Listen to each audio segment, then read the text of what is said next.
صاحبي عامل ايه؟ في الفيديو ده هقول لك على اوقات الصيد في الميه العذبه اللي تختار الوقت ازاي وتعرف انواع السمك اللي هتنزل عليه. انا كابتن ميسره ودي قناه خيمه والصناعه، وبسم الله الرحمن الرحيم على بركه الله نبدا الحلقه.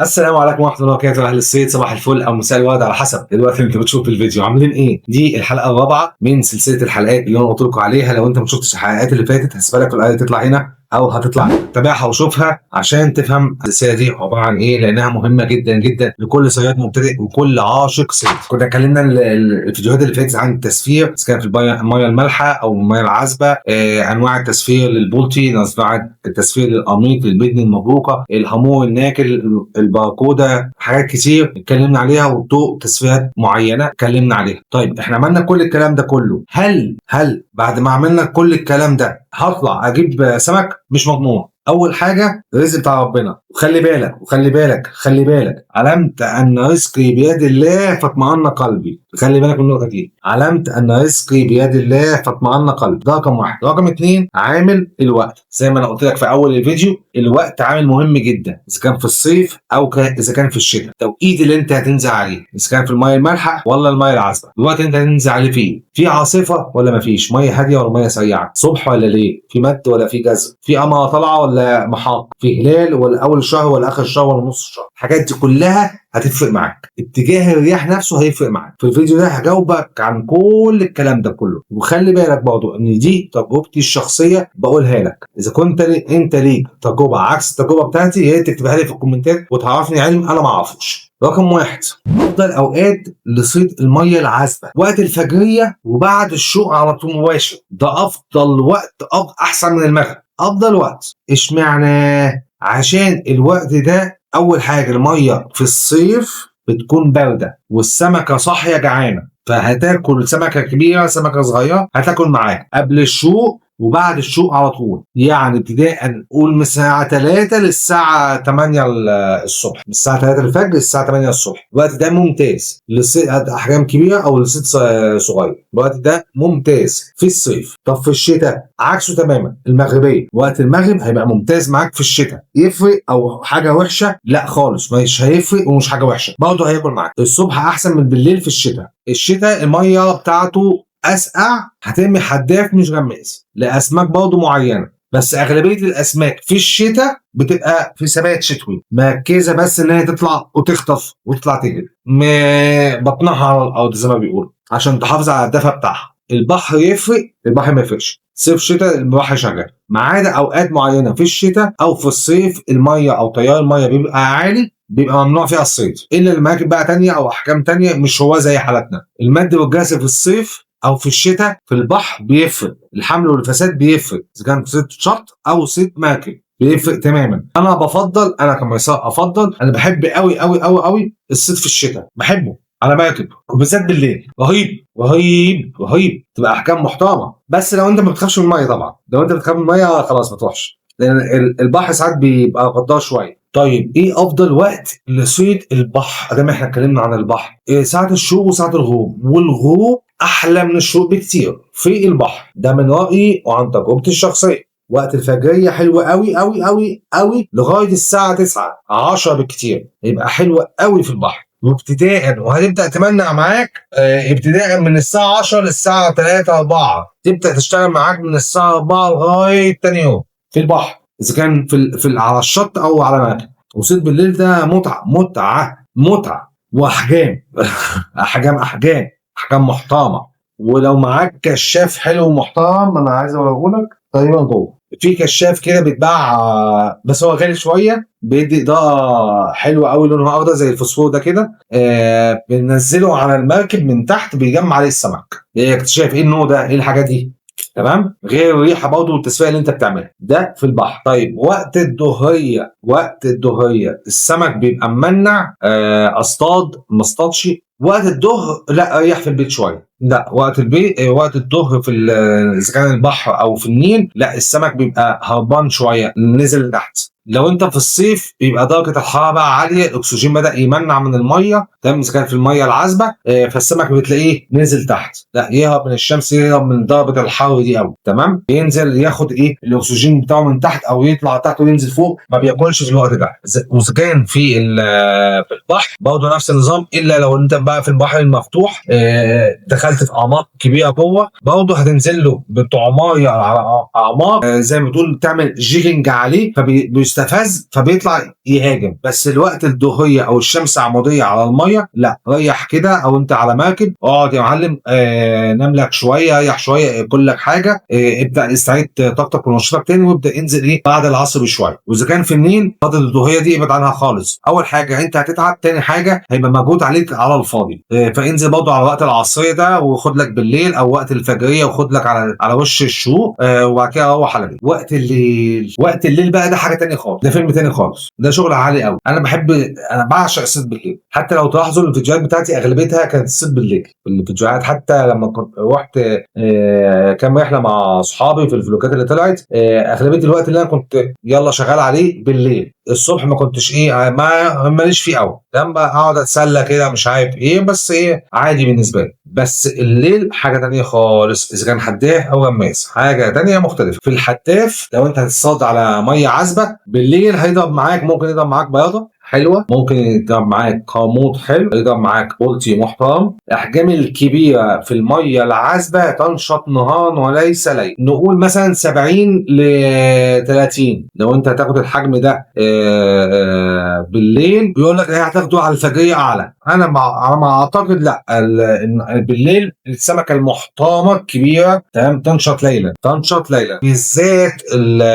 بالذات القاموط الكبير، الحاجه الحلوه المحترمه، البياضه المحترمه، قش البياض المحترم، البلط الكبير يعني الحاجه حلوه، الهامور حلو قوي بالليل، يطلع معاك بالليل، السلطاني حلو قوي قوي قوي، الناجل والموجان ممتاز، اللهم صل على النبي، اللوت رهيب بالليل، رهيب بالليل، رهيب، تمام. وبرضه الباراكودا بتبدا معاك من بعد العصريه لغايه تاني يوم، يعني تبدا تمنع معاك من الساعه 10 لساعه العصر لغايه الساعه 3 4 ونص، تبدا تمنع معاك الباراكودا بالذات. لكن اول ما تقول بسم الله الرحمن الرحيم كده على الساعه 5، اذا كنا في الصيف، او على الساعه مثلا 3 اذا كنا في الشتاء، لغايه تاني يوم هتلاقي فيه باراكودا لو المكان فيه. لو انت واقف على شعبه محترمه كده حلوه وعمق غزير وفيها هضار او فيها منحدر او فيها جرف محترم، هتلاقي فيها باراكودا او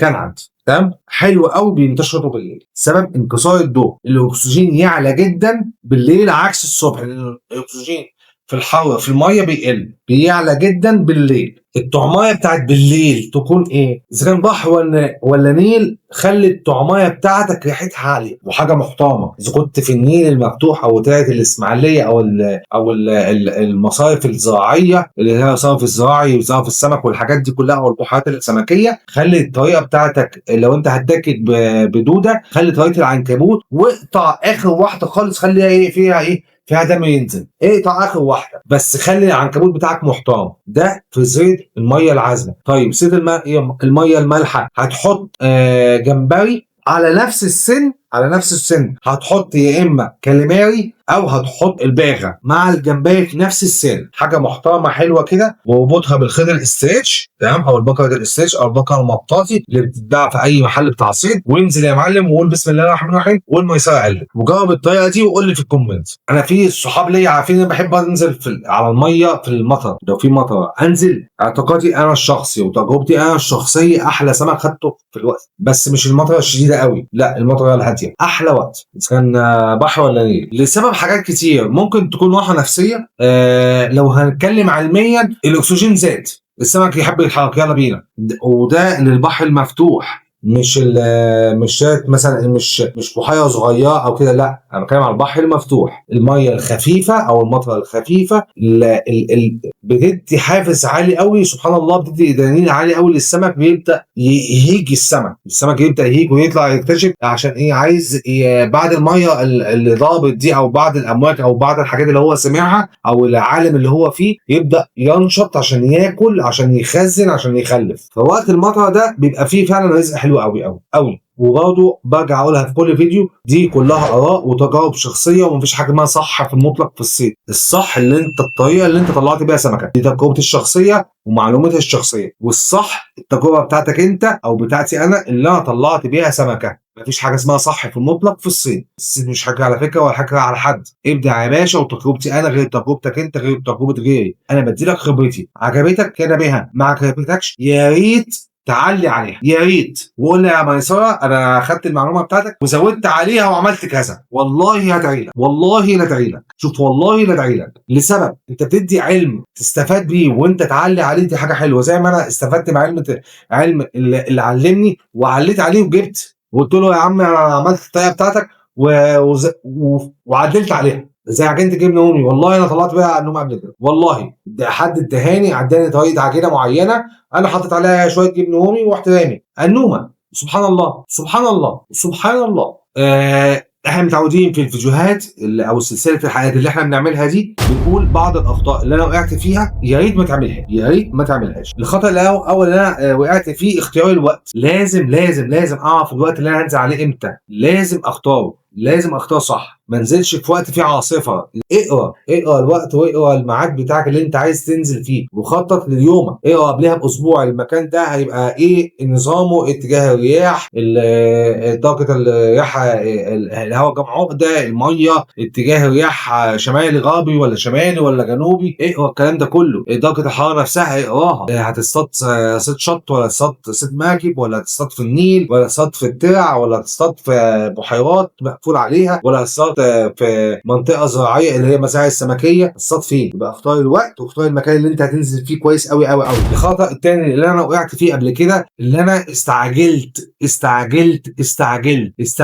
في اللي انا ما ضايقتش سمك ضرب معايا ورحت ماشي رحت مكان تاني. لا، في الصيد ده في الوقت ده اهدى شويه، مش ربع ساعه او نص ساعه ما لقيتش سمكه ضربت معاك امشي، لا دي ساعه وشويه واتحرك من مكانك وما تبعدش عنه قوي. يعني ما اكونش انا قاعد هنا امشي بعديها ب 2 كيلو، لا همشي بعدها مثلا ب 5 متر 5 متر، كل شويه ازود ابقى في نفس المحيط بتاعي عشان تستفاد. والحاجات اللي انا عملتها اكيد 100% هتجيلك سمكه 100%. بس انا قاعد اللي جنبي مع عاديه ب 4 متر ما لقاش في سمك، نقل على الحته اللي بعديها، جرب قعد يجرب، يبقى المنطقه ما لقاش خالص، يبقى المنطقه او الميعاد اللي انت نازل عليه او التصفيه اللي انت نازل عليها او المكان اللي انت نازل عليه هو اللي مش مظبوط. حلو الكلام حلو الكلام. يبقى ملخص الحلقه دي كلها، الملخص بتاعها، افضل وقت للصيد في المياه العذبه او المياه المالحه وقت الفجريه وساعه الشروق، وقت المغربيه لغايه تاني يوم، وبالذات الفجريه والشروق بيبقى ممتاز. اختار الوقت بتاعك، اختار، راقب حاله الجو، نزل البرامج اللي هي بتاعه الصيد او خش على جوجل ماب او خش على جوجل ايرث، هتلاقي في حاجات كتير قوي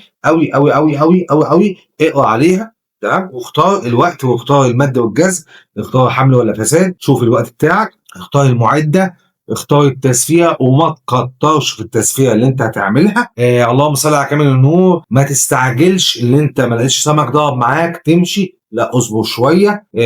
اللهم صل على كامل النور. الاضاءه، الشتاء، تمام، راقب الحاجات دي كويس قوي قوي قوي قوي. وعايز اقول لك برضه عن تجربه شخصيه حصلت معايا وكنت مصورها. انا رحت من المناطق قبل كده وساعه الفجريه الكلام ده كله، انا رحت من هنا لحته في المظلات، وبعد كده ما لقيتش سمك ضرب معايا خالص، رحت ناقل مكاني. شوف انا نقلت مكاني ورحت القناطر برضه ما لقيتش سمك ضرب معايا، رحت راجع على تلات اسماعيليه بس ابعد شويه. اول ما رميت وكان ساعه الفجريه الكلام ده كله طلعت دي، وكانت اول طلعه اول رميه طلعت دي تجربه شخصيه ومصورها وليها فيديو على القناه عندكم، هسيبه لك في الآية. تطلع هنا تطلع هنا بص عليه. وفي وقت تاني ده اذا كان ميه عذبه، وفي وقت تاني اخترت معادي كويس، اخترت العده بتاعتي، اخترت الوقت بتاعي، رحت على مكان ما في البحر الاحمر طلعت السمك ده. الثلاثه دول وكانوا جمال جدا جدا جدا. اخترت الميعاد كويس، ودي تجربتي الشخصيه انا. حلو الكلام حلو الكلام. وفي نهايه الحلقه، لو انت من الابطال اللي بتشوف الحلقه لغايه دلوقتي وحابب المحتوى وحابب الحلقه، ادينا لايك المتين، اشترك في القناه لو انت ما اشتركتش في القناه، فعل الجرس الاولى او الكل عشان يوصل لك كل جديد. انا كابتن ميسره ودي قناه خيمه والصناره. اشوفكم في الحلقه اللي جايه ان شاء الله من السلسله اللي احنا عملناها. اكتب لي في التعليقات ايه رايك فيها، وتنويها بسيطا كده عن الحلقه اللي هتيجي ان شاء الله هنتكلم فيها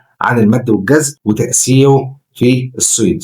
اشوفكم الحلقه اللي جايه ان شاء الله، والسلام عليكم ورحمه الله وبركاته. واهم حاجه ايه؟ صلي على النبي. عيسى نبي وموسى نبي ومحمد نبي وكل من النبي ايه يصلي عليه. سلام.